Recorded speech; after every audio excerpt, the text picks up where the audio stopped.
All right, everyone. Welcome once again. It is Friday and it is time for the Manufacturing E-commerce Success Show. I'm one of your co-hosts, Damon Pistolka. And you know what? I just want to say StreamYard fixed that nasty mirroring thing. So now I can actually point at Kurt Anderson. You're going the wrong way. And it goes the right way. That's something. Well, I'm going to turn it over to Kurt here with that happiness. Take it away, Kurt. Damon, happy Friday, brother. What an amazing, incredible week. Man, we're winding down the month. We're winding down third quarter. We're coming into, wasn't it just like New Year's yesterday? Like we're winding down, right? Yep. And what is next month? What is next month? What's my birthday? No, Halloween. I don't know what is Manufacturing month, isn't it? Manufacturing Day, Manufacturing Month. Right? It's everything in manufacturing in October. So it's a big month for us. And we're getting excited. It is a huge month. And if you're a sports fan, like it's like October is the best month of the year, is it not? Oh my goodness, in Seattle. Oh, we might end the 20-year drought in the Major League Baseball playoff. We got one game. We can do it today. Well, hey, we're rooting for you, Seattle Mariners. So we hope you do it tonight. So, all right, let's dig in, guys. If you're with us, drop us a note, drop us a hello. We've got John Baglino here. We've got Yeshua. Hey, happy Friday, guys. And if you're here, drop a note. Let us know that you're out there. We have an amazing, incredible guest today, Damon. I am just so honored, so thrilled to introduce our dear friend, Tiffany Stovall. Tiffany, happy Friday. How are you today? You know what, TGIF, it's fall. I don't know about you guys and where you are. I'm in Kansas City, and today it's the perfect fall day. The sun's shining, the sky is blue, the weather is perfect. Yeah, I'm doing great. Well, thank you for joining us. I know, you and I, all right, let's dig in. So first off, you are the director of Kansas Manufacturing Solutions. That is the Kansas MEP Manufacturing Extension Partnership.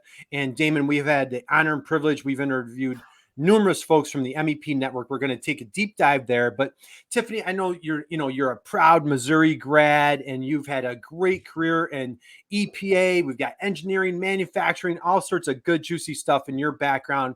My first question for you today, my friend, are you sitting down for this one, Tiffany? I'm sitting. Okay, good. All right, I want to make sure you're sitting down. All right, Damon, you ready? All right, here we go. I'm listening.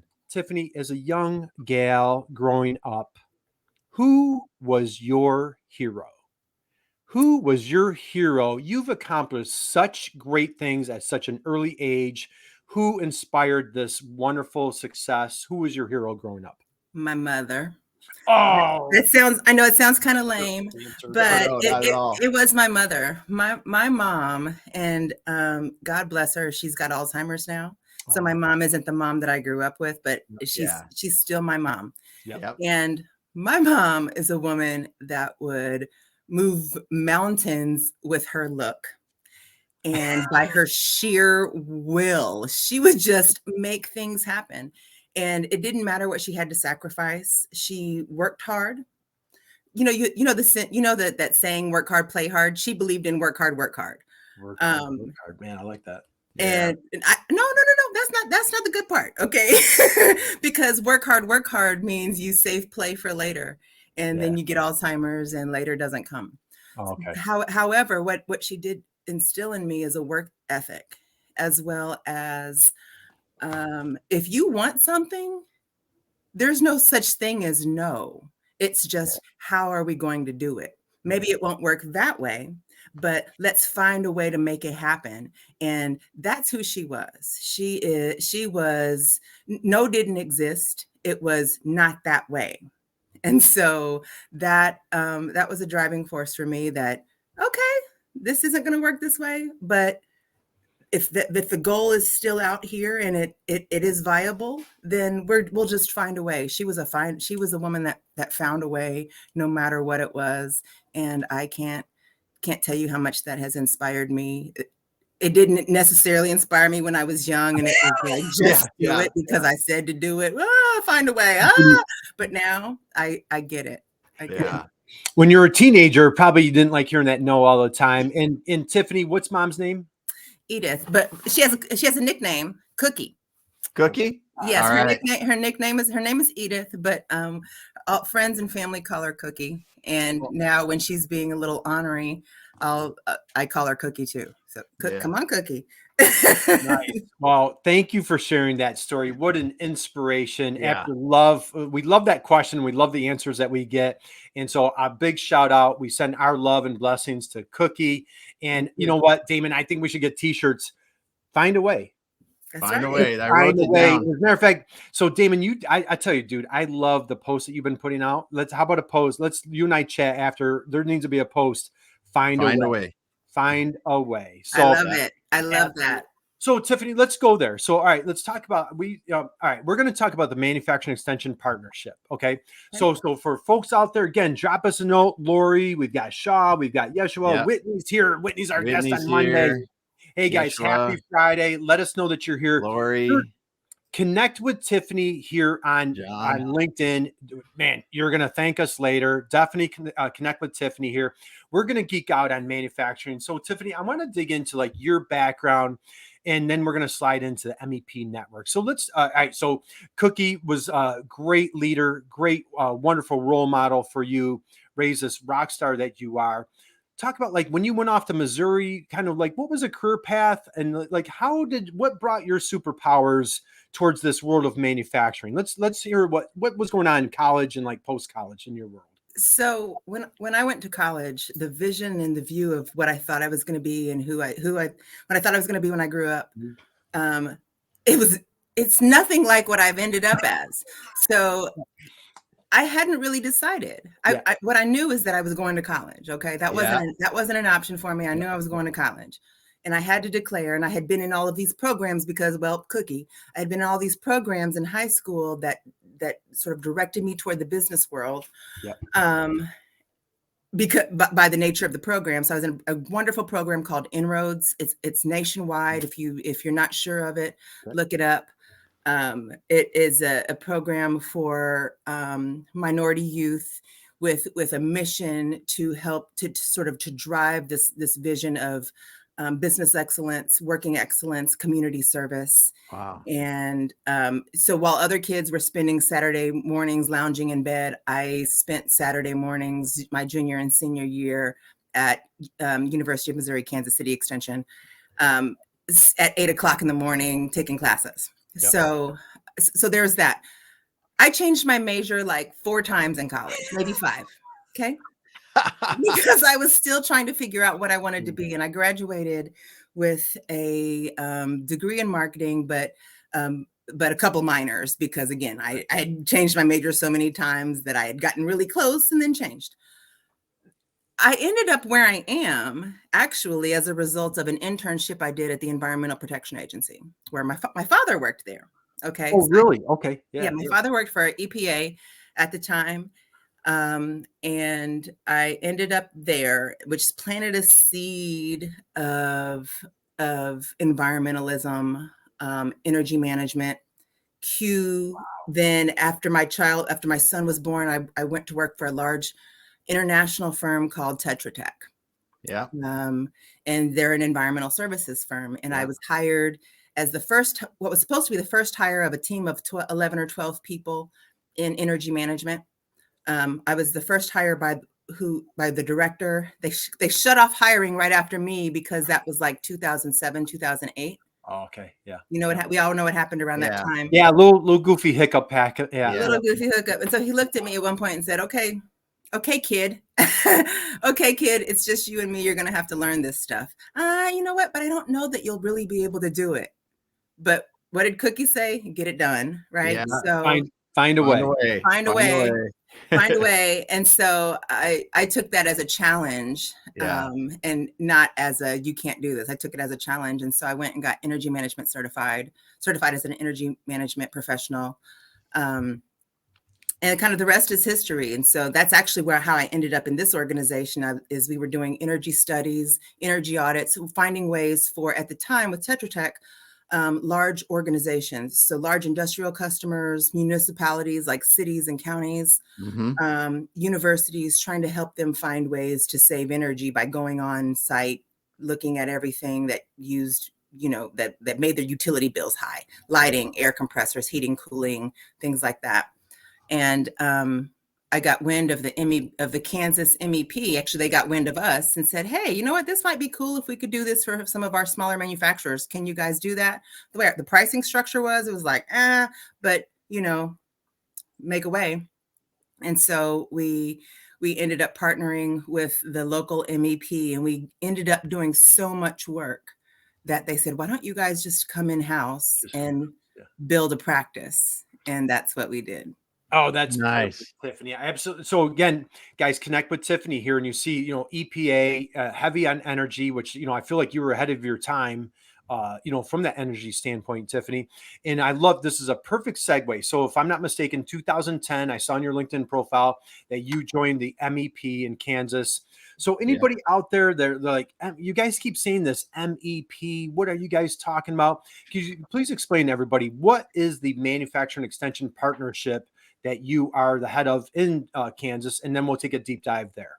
That's a really great question. MEP, it's called the Manufacturing Extension Partnership, which is out of NIST, which is the National Institute of Standards and Technologies, right, which federally is under the U.S. Department of Commerce. So we're a national network. There's one of us in every state. We exist nationally to help manufacturers in our states be competitive, to help them grow. We work one-on-one with manufacturers. You hear a lot of talk about manufacturing at the national level, right? The importance of manufacturing. Let's bring manufacturing back from China. Let's bring manufacturing back from overseas. But what does that mean? And how do we do that, right? And so our organization nationally is focused on just that, making sure that our manufacturers stay competitive. They have the resources and the tools that they need, whether it's we're helping them be more cost efficient through methodologies such as lean and continuous improvement, which helps get to that bottom line, take money off that bottom line, or whether we're trying to find ways to help them grow by helping them find new customers, find new markets, expand what they're already doing, and then everything in between. The other thing that we as the MEP network do is look ahead. What will manufacturing be, not just today and next week, but next year and in 5 years and in 10 years, and help prepare our manufacturers, particularly the small and medium size manufacturers, because the larger ones tend to have their own internal consultant staff. How do we help these companies do what they need to do and position so that they can be poised for opportunities in a year, 5 years, 10 years? So, thinking about automation and robotics and digitization, all of the things that we didn't want to talk about a few years ago, right? Because, it's going to take jobs, but now we can't find people to put in those jobs, right? But we still have to make all this stuff. So how do we do that? We can supplement and augment what we already have through things like automation and digitization and robotics. Well, I absolutely love this. And so, Damon, I do a little bit of cyber stalking. I mean, research on our guest, right? Not just, did I say stalk? I didn't mean stalk. Okay. Research. So research. I do research. And so what's great is I found Tiffany. Tiffany, I found you on an interview with C-SPAN. And this was going on right in the heart of COVID. Can you talk about that a little bit? I was like just beaming with pride for you. It was awesome. Here you're talking to politicians about the importance of manufacturing, how critical manufacturing is. Can you just share a little bit about that experience? What's so interesting about that is that I actually had COVID at the time. Oh, did you? God. I was on day 2 of COVID, and it was like bad COVID. So this was like you had bad COVID. You didn't have the good COVID. You had the bad COVID, right? It was bad COVID that lasted, that the effects lasted months. Yeah. And so I'm running a fever. I'm sweating. And, you know what? Damon, I have to say that Tiffany wears COVID very well, because Tiffany, I thought you rocked it. You were doing amazing. Thank you. But just if you find that relevant for our conversation today, I was just beaming with pride on what you shared with these politicians. Talk a little bit about that man. And you did such a great job with COVID. Who knew, right? Well, absolutely. The thing is that we had been up to our necks as an organization and as a national network and trying to figure out how do we meet the needs of manufacturers. So if you all remember back, the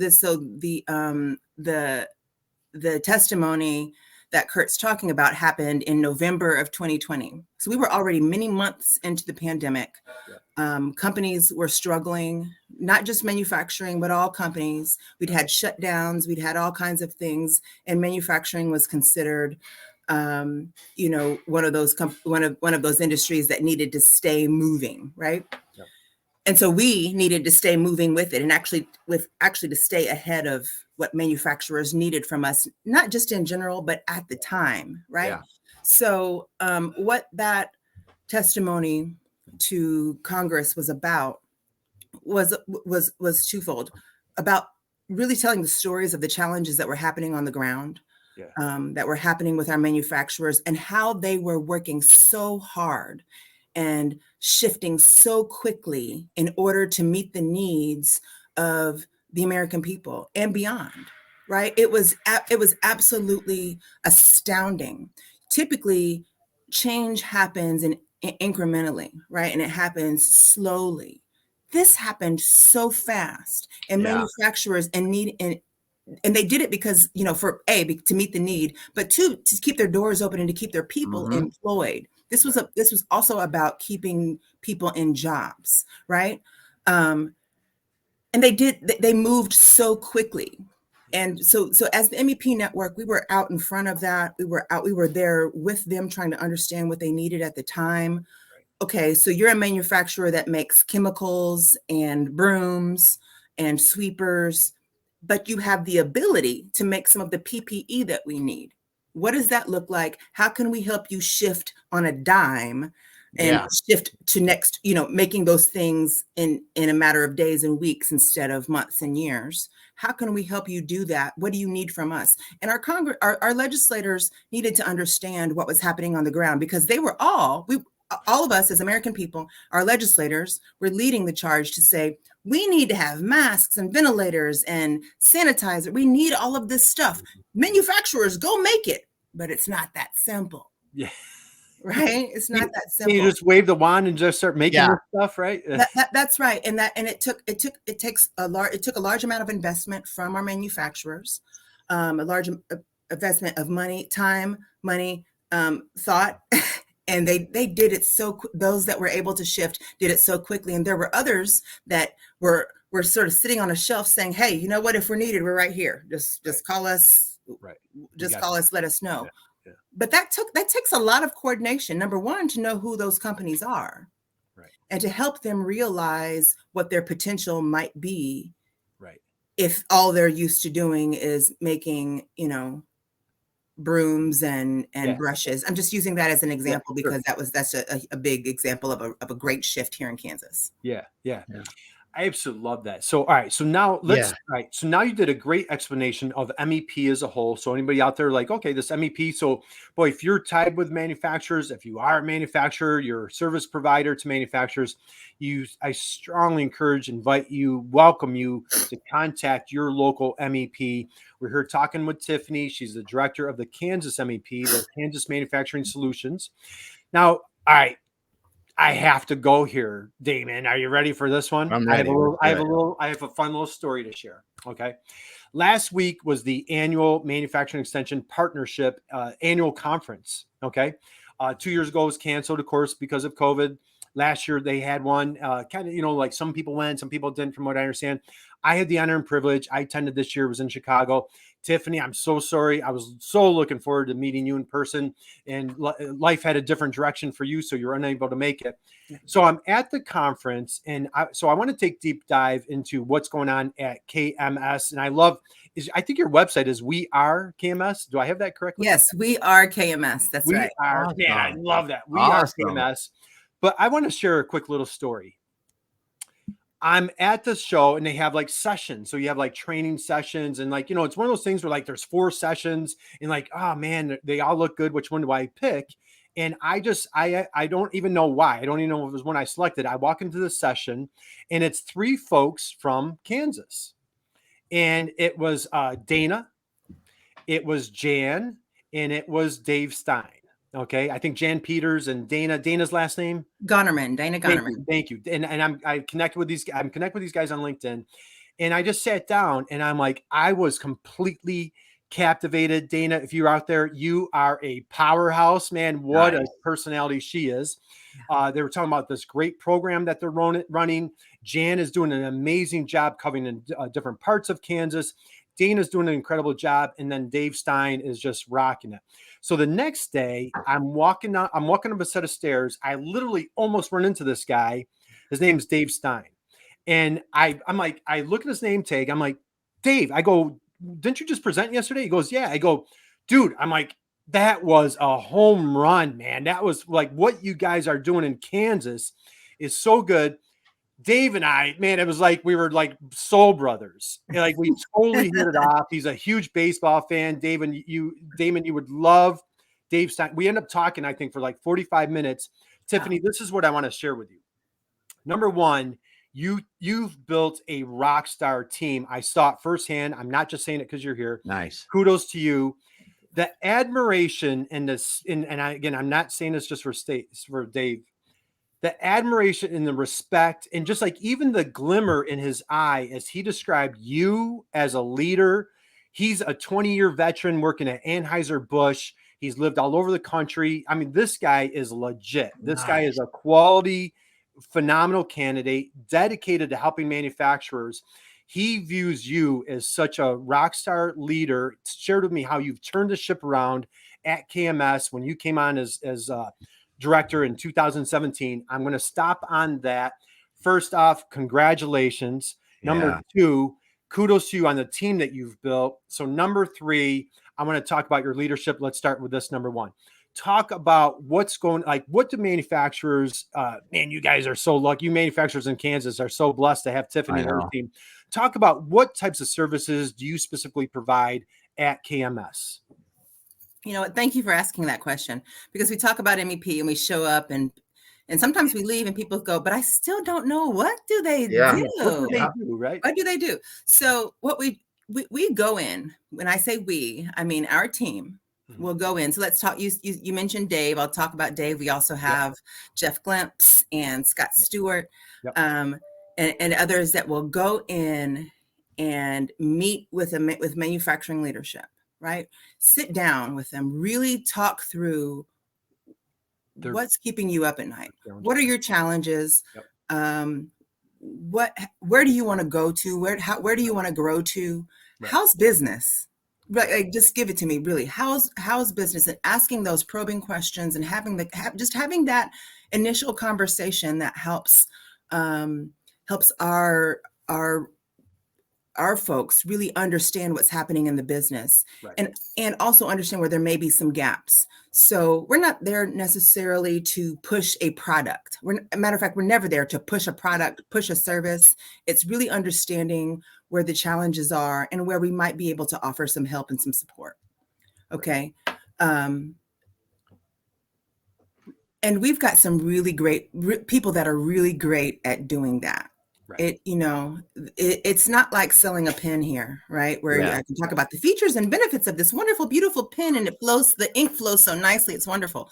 But having a conversation with a business owner and trying to understand where their challenges are and where they may need help at. And sometimes they can't necessarily articulate that. It's not because they're not smart or don't know their business. It's because what they're feeling is the pain. Right. Yeah. Right. So we're trying to get to what that pain is and understand what's behind it, so then we can help fill those gaps, so that's now a smooth road for them. Yeah, I absolutely love it. And just the name is perfect, right? Kansas Manufacturing Solutions. Yeah. And so, and again, you've put together a great team, and I love the website name, We Are KMS. So guys, if you check out We Are KMS, there's all sorts of great, helpful information on the website. You have your team on there. Now, on top of that, you hire third-party resources.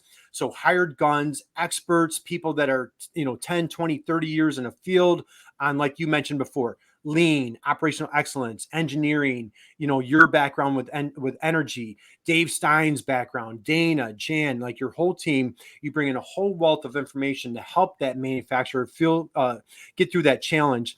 And Damon, what we talk a lot about, those manufacturers, they're just nose to the grindstone. They feel like they're in a silo. I know we talk about that a lot, but Tiffany, what your team in the session that I caught boy, it was powerful. They're talking about, they're creating, if I'm using the right word, like a cohort model, or like, bringing manufacturers together so they don't feel like they're alone. They're collaborating together. They're sharing, we're back in person. They're sharing lunch together. I think Jan was talking about. Can you talk a little bit about, like, what are some of the specific things that you guys are doing there? Yeah, perfect. So the presentation you heard about was about our manufacturing networks. Yep. And so Kansas City Manufacturing Network is the organization that Dana Gonerman is executive director of. And we've had that organization. We started that about 25 years ago. Nice. Actually more than almost, a little bit more than 25 years ago now. Right. It was 1996 that the group was chartered.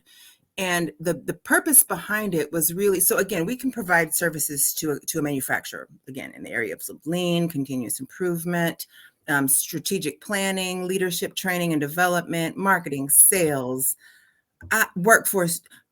We can provide direct services that way, but sometimes a manufacturer just needs to connect with another manufacturer. Yeah. So we recognized that many years ago. And think of it like an association. So they get together monthly. They have monthly meetings. Yep. There's also some benefits that are available through the manufacturing network. But really, it's about manufacturers talking to and learning from other manufacturers. So when we have events, when we have these monthly meetings, it's typically a panel or a speaker, but they're made of manufacturers, and we try to be very careful. So the thing about manufacturers is that they're busy making stuff. Okay. They're not like other service providers that will go to chamber events and, other types of events. Yeah. It has to be special to get them out of their facilities to go to an event. And what they don't want is to be inundated. We're a service providers out here, don't take this personally, but they don't necessarily want to be inundated by service providers. They're going so that they can talk to and meet with other manufacturers. So we've been very careful and selective about the membership, keeping at a ratio of majority manufacturers, 70 to 75% manufacturers as membership to 20 to 25, 30% others. And we're really sort of sticklers about that to protect manufacturers learning from other manufacturers. And so with the success of Kansas City Manufacturing Network, we, in 2021, started the Central Kansas Manufacturing Network, which is what Jan Peters is ahead of, as well as getting positioned to start yet another manufacturing network in another pocket of the state in Southeast Kansas. Again, with the idea that regionally manufacturers that are close to each other can talk and learn from each other and become peers and share resources and information and successes and woes and all of that kind of a thing. Right. And being a conduit to, Damon, we talk a lot about how critical it is building community. And that was a big takeaway for me, Tiffany, was like just, the passion that, man, I'm telling you, Dana I would love to have her on the program. Damon, you would love her. She is, and I was actually in other sessions with Dana, and every time she spoke, man, I was like, ears like, she's just brilliant, passionate. Loved hearing what she had to say. But I love how you're building that community to allow other manufacturers, and you're spot on. They want value. They're not there to kind of like chit chat and, hey, let's kill some time. And I love how you're limiting other service providers there. Now, if I saw on your website, did I see Kansas Connects? Did I see that on your website? You did. Let's go there for a second. Absolutely. Yep. So Kansas Connects. You heard me talk about the pandemic a little bit earlier. And one of the things that we learned very acutely during the pandemic is we don't know. And when I say we, I don't mean just in Kansas. I mean nationally. Right. We don't know who's making what. And we don't know how to find what. We know the big name companies, but this country is driven by small to medium sized manufacturers. It just is. And so when we needed PPE, we didn't know where to find it. We didn't know where to go. Yeah. Right. And so, what we did in Kansas is no different than what other MEP centers did across the country. And we were expected to know because, well, you're the manufacturing extension partnership. If you don't know where the manufacturers are, then, oh my gosh, we're in trouble. But the thing is you can have a list, but as soon as you create a list, it's outdated, right? it's outdated a few months later because people change jobs, capabilities change, all of those kinds of things. And so what we knew that we needed was a solution. Now we need a solution nationally. We need a solution in state, so that if and when something like this happens again, whether it's a pandemic or some other sort of national emergency, or we just want to know who makes what and where to find it. Yep. We need a solution for that. So that's what Connects Kansas is about. It's really about creating a manufacturing supply chain database so that manufacturers can be found and they can find each other for procurement types of needs. So it's really cool that once a manufacturer goes on there and they register and they've got to create a capabilities statement. Yep. Right. So we can pull all kinds of data about what they make, but nobody can tell the story of what they make and what they can do. It's not just what they do right now, but what they can do, which we learned the importance of during the pandemic, like a manufacturer. So they can go on in there and create a capability statement so that then we can really understand what our capabilities are in the state. But also, most importantly for the manufacturer, the WIFM wasn't it for me. For them is that once they do that, now they are open to new sales opportunities, right? So if it's an OEM or a tier 1 supplier that's looking for a manufacturer that can make X, or a particular type of manufacturer, they can be found within this system. Very powerful tool, great solution. And so again, like, many manufacturers, and Damon, that's who we're working with, manufacturers trying to figure out this whole Google thing, or what are my keywords, or how do I get found? And what was great, Tiffany, so the team from Connects was at the program, and I had a great conversation with those guys. This is a robust marketplace to help manufacturers find manufacturers. It's a great place. You need a part, you need a widget. We want made in USA. Now you can go there, and that's a great tool. And there's quite a few states that have come on board, correct? Yeah, there are. So again, we talk about the challenges that we all that became really acute during the pandemic, and it's something that every MEP center is thinking about, whether or not it's Connects or not. It's really about how do we build and create a database that stays fresh. Right. That's the key. How does it stay fresh? And there has to be something in it for the manufacturer to help them stay engaged with the system so that we all can keep the data that we have fresh. Absolutely. And how do we stop being the best kept secret, right? That's the name of the game here. So Tiffany, I want to slide into leadership. Okay. You shared wonderful, amazing story, guys. And again, I lost track of time, Damon. I'm having such a good time here. So if you're just joining us, if you just got off a call and you're joining us, we're here with Tiffany, the director of the Kansas Manufacturing Solutions. That's a Kansas MEP. I'd love for you to drop us a note, drop Tiffany a connection on LinkedIn. Love to have you connect with her.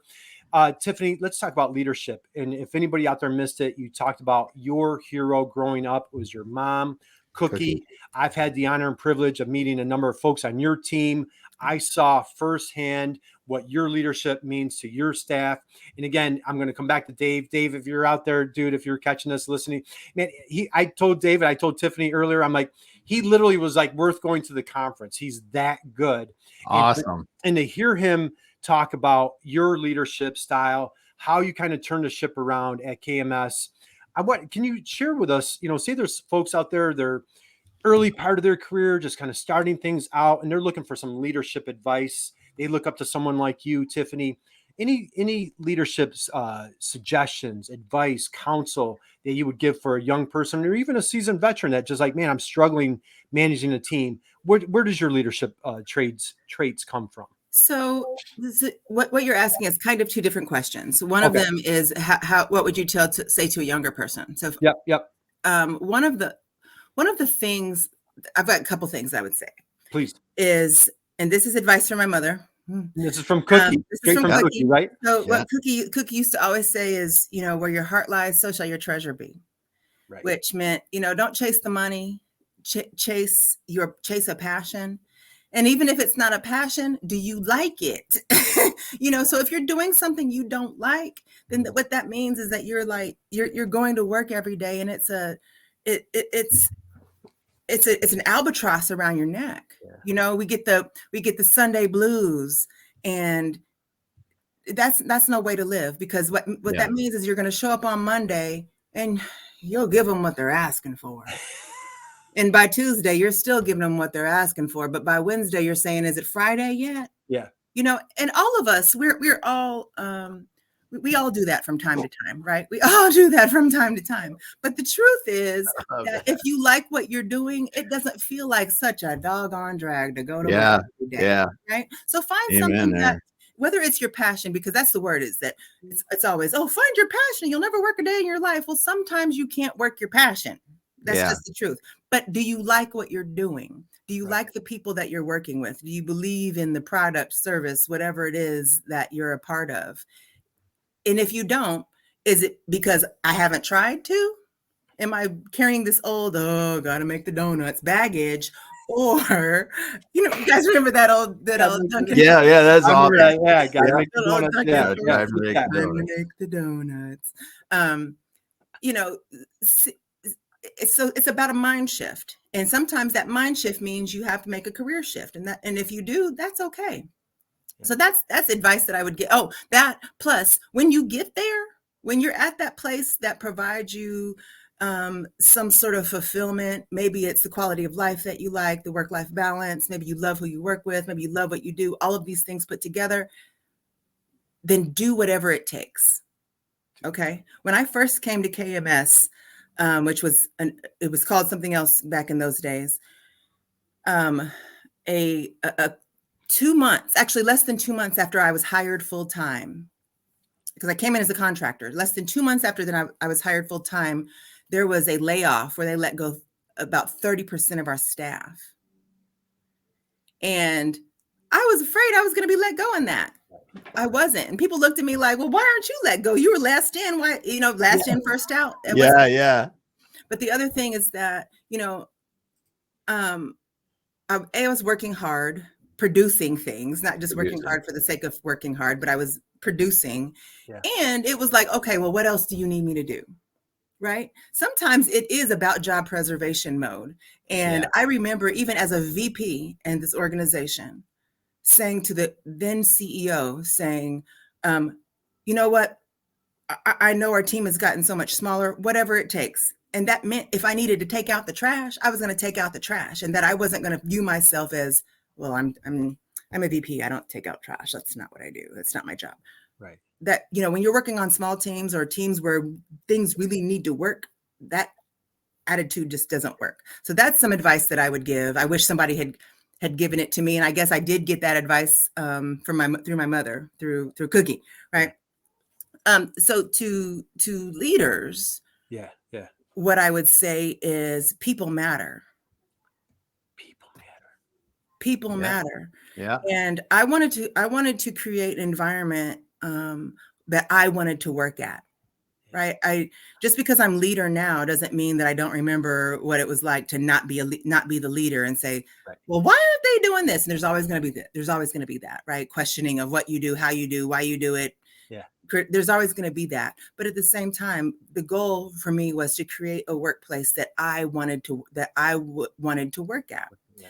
And paying attention to people and the people dynamics, because if you can make an environment where your people feel heard and valued, then they will go that extra mile. They will do what it takes. They will, during pandemic time, when it was like, okay, y'all, all hands on deck.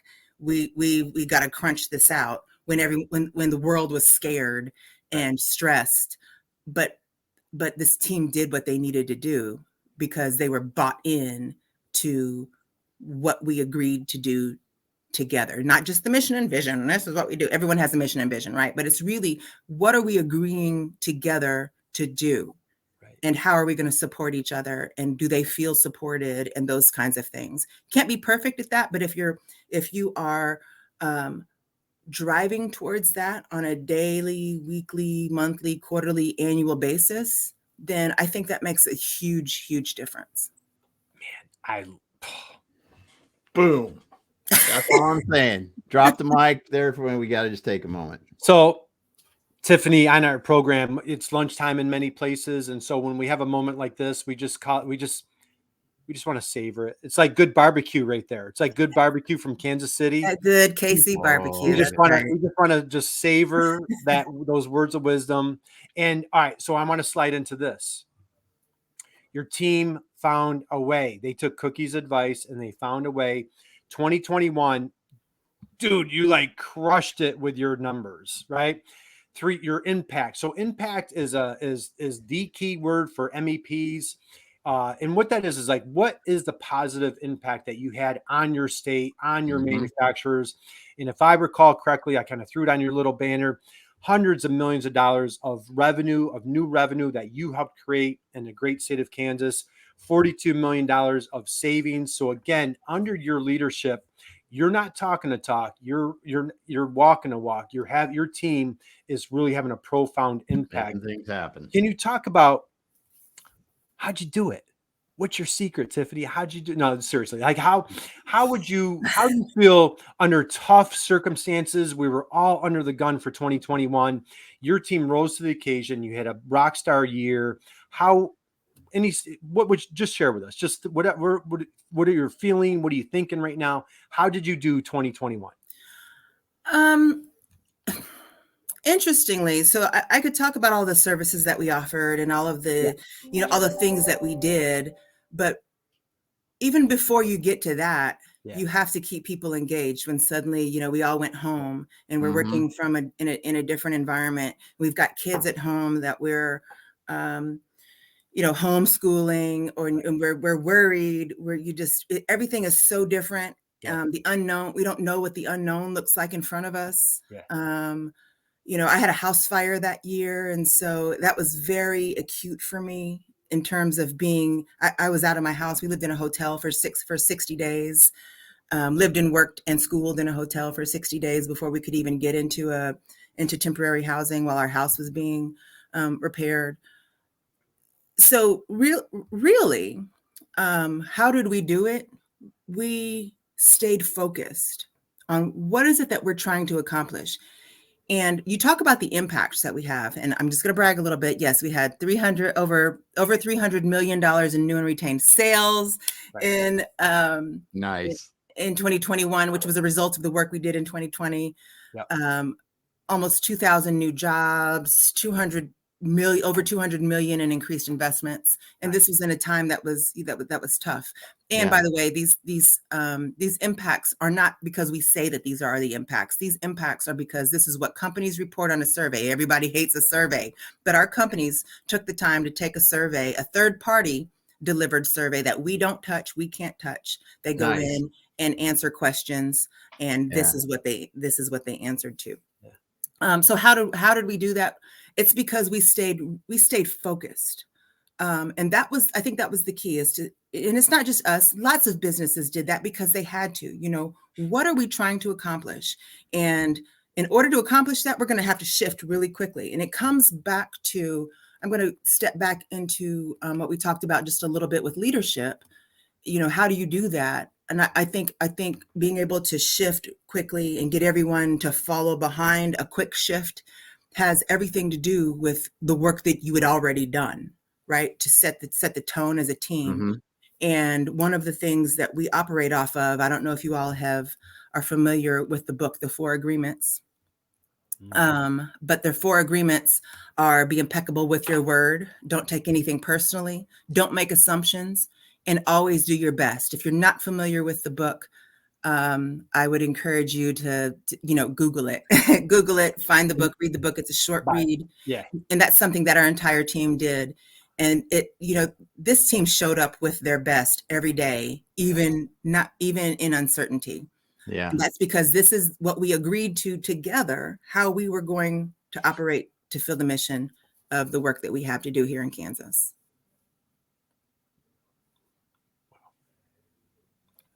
We're just taking a moment, You know what? And while you take that in, I also want to offer up this, is that it also comes down to the people you have on your team. Right. I am so incredibly blessed. KMS is so incredibly blessed to have a team of high performers. Usually there's a few. We have a team of dedicated, high performing, highly emotionally intelligent, capable, skilled, talented, wonderful human beings. Kurt, you met some of them, right? Yep. I saw it firsthand. You saw it firsthand. That's an example. That's an example of our entire team. I think if you were to continue to go down the line and meet more people, it would be very similar experiences. So first off is having the right bench, and that's not always easy. And that's not always easy to get to, but when you get there, it certainly makes everything so much easier. Okay, let's unpack a few things that I want to cover right there. Number one, first and foremost, I'm going to credit the barbecue. So I think there's something in the barbecue sauce that they're using in Kansas City. So guys, go to Kansas, get your barbecue because you're going to be a high performer. Something there's a connection there. I'm positive. Tasty barbecue sauce. I am 100% positive there is a connection there somehow. Tiffany, you mentioned the book, The 4 Agreements. Man, I when we are hanging up, Damon, we are getting that book, The 4 Agreements, and how cohesive, and we're talking leadership. And here's a big thing that I really respect and admire what you've done. You crushed it in 2021. You know what it took? It was your leadership in 17, in 2018, in 2019. I think all three of us are big sports fans, and like a team isn't an overnight success. It was like when they recruited the right player for college or they drafted the right person, they put together a team, they got the right coach, they bought into the culture, everything. And so the 2021 success, I think, goes back to your leadership in 2017. And again, hearing it from your team, what I understand, you came in under a difficult time of the history of KMS, or, I think you said name was changed or what have you. But again, you stepped up to the plate, you brought in your leadership, and that brought it up to that stage. I could keep you here all day. I know you have a big appointment coming up here this afternoon, and I want to let's start winding down here. Okay. We talked about we got to come back to Cookie. All right, it's all about Cookie. It's all about Cookie. So, all right, you shared a ton about your leadership, your team, building a team, and you just exude just a contagious enthusiasm. Yeah. Let's go here, Tiffany. I always like to ask this question. So we talked about who your hero was, and you shared with us about Cookie. And again, we send our thoughts and our love to Cookie. Today, who inspires you today? You had a great year last year. You still have a deep hunger to keep taking things to the next level. What is inspiring you today as we close out, as we come into the fourth quarter of 2022? That's an interesting question. There's so many ways to answer with that, and I'm going to answer it with the first thing that comes to my mind. Please. Which is my team. Your team. Nice. The team at KMS. These are just such great humans, and they work hard, and sometimes they work hard. There's some roles that are more visible than others. Yeah. But this team, we would not be who we are. We would not be where we are if it wasn't for them. And seeing and knowing what they do pushes me. Nice. That pushes me to want to make them proud as a leader, but and represent our organization in a way that represents the work that they do, right? But also to make sure that we are working diligently to provide the right direction and strategy and opportunities for each of these wonderful, amazing individuals to succeed. Because ultimately, if we can do that as an organization, then we'll meet our mission of helping manufacturers in Kansas. That's the ultimate goal, is to help manufacturers in Kansas as measured by the impacts, right? That we just kind of bragged on a little bit. That's the ultimate goal, but we can only get there through people. We can only get there through people that are feeling inspired, appreciated, led, and feel like they have the direction that they need. And that's not always easy. And I don't always knock that out of the park. I will say that. I don't always knock that out of the park, and I try to acknowledge when I don't and make the shifts needed so that next time we can do that.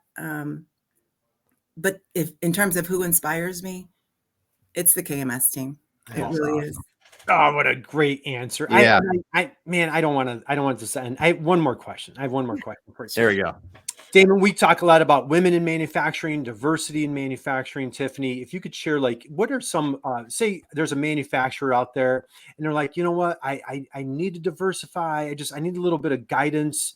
How do you help, manufacturers out there create a more robust, diverse workforce? Anything that you could share there? That's a really great question. We had a lot of discussion about that starting a couple of years ago.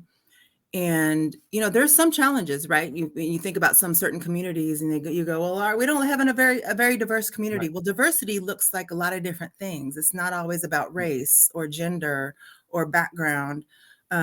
Race, diversity can look like a lot of things, even though we, many times go straight to race or sex. Right. And it's not necessarily those things. It's diversity of thought.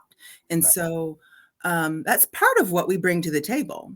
Right? By asking the kinds of probing questions that we do with manufacturers. Well, have you thought about this? Have you thought about that? And that by itself is infusing some diversity. But in terms of, diversity in its classic sense, there are a lot of ways to do that. What it takes first is the dedication from a company to say, that we might be missing out on some things. Yeah. There might be something that we're missing out on, some things that we're missing out on because we're not looking broad enough, because we don't even know to ask the questions, or because those here at the table come from a very similar experience, or what that might look like. So really, the first step is to just have that acknowledgement, right? And to make the intention that I want to have an experience that looks more diverse. Women bring they absolutely do bring a different perspective to a table of men. Not better, not worse, different. And I think that's the other thing that we have to really understand, that diversity isn't about better or worse. It's about expansion. Right. It's better. Women bring a better perspective, right, Damon? Much better. Well, it's the diversity is so important, and I've seen this when I used to run manufacturing facilities and companies.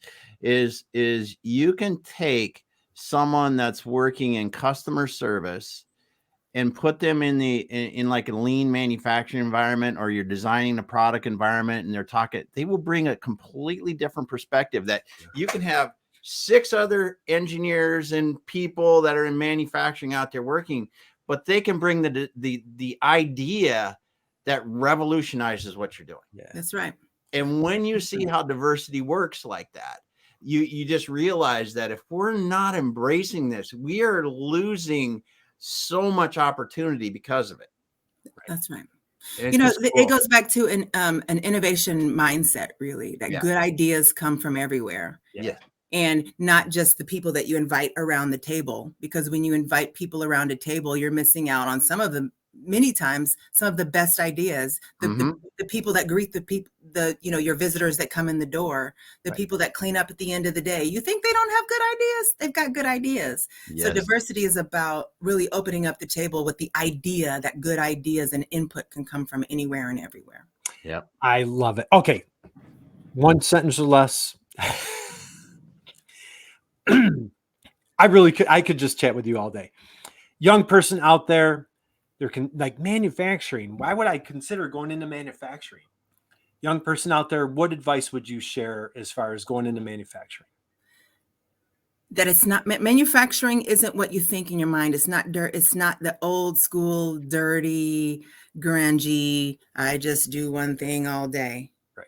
Manufacturing is, and it can be in many ways high tech. It's definitely high wage. If you're looking for a way to take care of your family, take care of yourself, potentially have very low or no student loan bills, and have a fulfilling career, the skilled trades and in manufacturing, look there. Yep. I love, in between robotics, HR, engineering, computer, technology, internet marketing, e-commerce, right. There are so many professional careers for the folks that choose an academic route. So, Tiffany, we're going to wind down. This is just you are a blessing. You are a gift. Thank you for your passion, your energy, your expertise. Big thank you to Cookie for Yeah. producing such an amazing young woman and what you're doing. What an honor and privilege it was hanging out, meeting your team last week. I'm so sorry that you and I didn't get to hang out. We'll hang out next time. Absolutely. So, again, connect with Tiffany here on LinkedIn. Go to wearekms.com. Check out all sorts of great information. If you're coming to us outside of Kansas, check out your local MEP, Manufacturing Extension Partnership. They are trusted guides, trusted resources for you. We wish everybody an amazing, incredible, wonderful weekend. Get out there and enjoy the last week of our last, I guess today's last day of September. Enjoy the fall. There's football, there's baseball, there's you name it. There's all sorts of things going on. And Damon, here's my advice to everybody out there. Just like this conversation today, go out and be someone's inspiration. Just go out. If we all committed to being somebody else's inspiration today, man, how we would just keep moving the needle forward. Tiffany, you were our inspiration today. God bless you. Thank you. Thank you. And hey, how about a big round of applause for Tiffany? Let's give a round of applause. Thank you. This was so much fun. I really appreciate the opportunity to come and share with both of you. Damon, Kurt, it's been my pleasure. Thank you. Damon, take us away, brother. Close us out. And Tiffany, hang out 1 second, and we're going to close it out in 1 minute. All right. Thanks, Kurt, so much. Thanks, Tiffany. This has been awesome. And you can tell the people have been listening is because we could go a long time with this and be even longer. It's so interesting. But thanks so much to being here today, Tiffany. Thanks, Kurt. The thing is I'm excited too about next week, because what do we got coming up next week, Kurt? Because isn't it a special day on Friday? Manufacturing Day next Friday. So boom. Hey, we're gonna have a celebration for manufacturing next Friday right here. We've got a great guest on Monday. So also next week, October, it's Rocktober, Damon. It's not October. It is Rocktober next month. Yep. Good stuff. Well, we'll be back again next week, everyone. Thanks for listening. If you got in here late, get back to the beginning of this, do the replay, and listen to Tiffany and how the Kansas Manufacturing Solutions is helping Kansas manufacturers and how it might help you. That's right. We'll see you later.